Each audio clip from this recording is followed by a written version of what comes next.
नमस्कार, स्वागत है आप सभी का विक्टर एकेडमी के यूट्यूब मंच पर।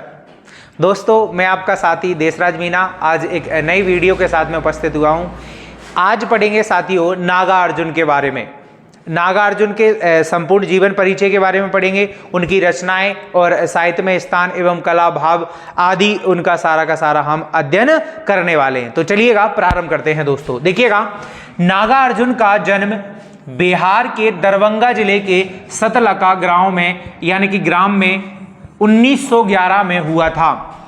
इनका वास्तविक नाम श्री वैद्यनाथ मिश्र था।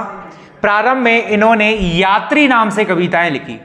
इन्होंने प्रारंभ में किस नाम से कविताएं लिखी साथियों? यात्री नाम से कविताएं लिखी। और बाद में बौद्ध धर्म से ये प्रभावित होकर महात्मा बुद्ध के प्रसिद्ध शिष्य के नाम पर अपना नाम क्या रख लिया साथियों? नागार्जुन रख लिया। नागार्जुन ने हिंदी और मैथिली दोनों भाषाओं में काव्य रचनाएं की और नागार्जुन की आरंभिक शिक्षा संस्कृत पाठशाला में हुई साथियों। ओके, देश विदेश घूमते हुए ये कहां पहुंच गए साथियों? श्रीलंका पहुंचे और वहां संस्कृत के आचार्य बन गए। स्वाध्याय से ही नागार्जुन ने कई भाषाओं का क्या किया दोस्तों? ज्ञान प्राप्त किया। ओके, और इन्होंने भाई अपने जीवन में शोषण के प्रति विद्रोह का स्वभाव के फलस्वरूप विद्रोही प्रवृत्ति के कारण कई बार जेल भी जाना पड़ा और सन 1998 में उनका क्या हो जाता है दोस्तों? निधन हो जाता है। ये जीवन परिचय आपको क्या होना चाहिए दोस्तों? याद। अब बढ़ते हैं इनकी रचनाओं की ओर। देखिएगा, रचनाएं युगधारा, प्यासी पथराई आंखें, सतरंगे पंखों वाली, तुमने कहा था और आखिर ऐसा क्या कह दिया मैंने, और मैं मिलिट्री का, ये है साथियों मैं मिलिट्री का बूढ़ा घोड़ा, प्रेत का बयान, ये सभी काव्य क्या है? इनके संग्रह हैं। अब बात आती है भस्मांकुर। क्या आती है दोस्तों? भस्मांकुर। यह इनका एक क्या है? खंड काव्य है। और रतिनाथ की चाची, कौन की चाची साथियों? रतिनाथ की चाची और नई पौध, बाबा बटेश्वर नाथ, वरुण के बेटे, ये सभी इनके क्या है दोस्तों? उपन्यास है। ये आपको क्या होना चाहिए भाई? पता होना चाहिए कि युगधारा, प्यासी पतरई आंखें, सतरंगे पंखों वाली, तुमने कहा था, आखिर ऐसा क्या कह दिया मैंने, और मैं मिलिट्री का बूढ़ा घोड़ा और प्रेत का बयान, ये काव्य संग्रह है। भस्मांकुर इनका खंड काव्य है। रतिनाथ की चाची, नई पौध और बाबा बटेश्वर नाथ और वरुण के बेटे, ये सभी क्या है साथियों? इनके उपन्यास है। ये आपको क्या होना चाहिए? पता होना चाहिए। अब देखिएगा नेक्स्ट अगला बिंदु भाई, भाव पक्ष। कि नागार्जुन का भाव पक्ष भाई निम्नलिखित विशेषताएं साथियों। ये सामाजिक यथार्थी थे साथियों, यानी समाज को यथार्थ रूप में देखना क्या करते थे? पसंद। उनकी कविताओं में समाज में व्याप्त असमानता, भेदभाव, अन्याय को उजागर करती है।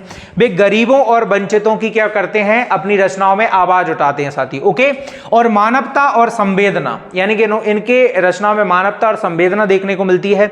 नागार्जुन मानव जीवन की जटिलताओं को गहराई से समझते हैं साथियों।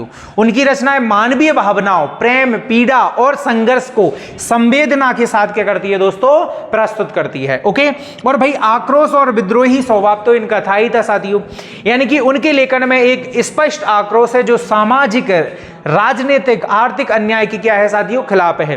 क्रांति और परिवर्तन की क्या रहे हैं? ये पक्षधर रहे हैं। प्रकृति का बड़ा सुंदर चित्रण किया है इन्होंने कई सारी रचनाओं में। नागार्जुन ने प्रकृति को भी अपनी कविताओं में एक महत्वपूर्ण क्या दिया है? स्थान दिया है, जिससे जीवन के सौंदर्य और जटिलताओं का संतुलन प्रकट होता है। ये तो इनका क्या था साथियों? भाव पक्ष। अब बात आती है साथियों इनके कला पक्ष की। किसकी बात आती है साथियों? कला पक्ष की।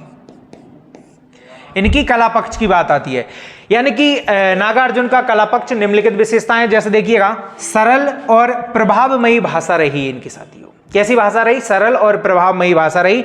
उनकी कविताओं में सहज और सरल भाषा में लिखी गई है जो सभी पाठकों को क्या करती है दोस्तों? आकर्षित करती है। चित्रात्मकता, यानी कि उन्होंने प्राकृतिक और सामाजिक दृश्यों का जीवंत क्या किया है? चित्रण किया है, जिसमें पाठक को दृश्य अनुभव होता है साथियों। अलंकारिक शैली, कौन सी शैली? अलंकारिक। मतलब नागार्जुन ने अलंकारों और रूपकों का भी प्रभावी उपयोग किया है। कैसा भी उपयोग किया है? प्रभावी उपयोग किया है, जो उनके काव्य को गहराई और भावुकता क्या करता है दोस्तों? प्रदान करता है। अब अगला देखिएगा, संगीतमकता। ओके, उनकी रचनाओं में लय, ताल समावेश होता है, जिससे कविताएं क्या होती है साथियों, गूंजती है। ओके, सामाजिक प्रतीक, उनके समाज के प्रतीकों को कुशलतापूर्वक उपयोग किया है जो उनके विचारों को अधिक प्रभावशाली बनाते हैं। ये इनका कला पक्ष था साथियों। ओके, अब अंतिम चरण देखते हैं। देखिएगा, साहित्य में स्थान। नागार्जुन का साहित्य में स्थान अत्यंत महत्वपूर्ण है। वे जनवादी कवि हैं। कौन से कवि हैं साथियों? जनवादी कवि हैं। उन्होंने समाज के वंचित वर्गों की आवाज को उठाया है। उनकी कविताएं सरल भाषा में गहन अर्थ और संवेदना प्रस्तुत करती है दोस्तों। ओके, उन्होंने कविता को नए आयाम दिए हैं। कविता को क्या दिए? नए आयाम दिए हैं, जिसमें भाई संघर्ष, प्रेम, मानवता का क्या मिलता है दोस्तों? समावेश मिलता है। उनकी काव्य शैली में लय और संगीत का अनूठा मिश्रण है। ओके, और जैसे कई सारी रचनाएं, जैसे भाई गधे की आत्मकथा, तितली, आज भी क्या है साथियों? प्रासंगिक है। ओके, इस प्रकार नागार्जुन की साहित्यिक पहचान उनकी संवेदनशीलता और सामाजिक प्रतिबद्धता के कारण अद्वितीय है। अर्थात साहित्य में उनका सर्वश्रेष्ठ क्या है दोस्तों? स्थान है। उम्मीद करता हूं ये वीडियो आपको पसंद आई होगी। यदि हमारी वीडियो आपको पसंद आती है तो आप चैनल को सब्सक्राइब जरूर करिएगा। मिलते हैं अगली वीडियो के साथ में। जय हिंद, जय भारत।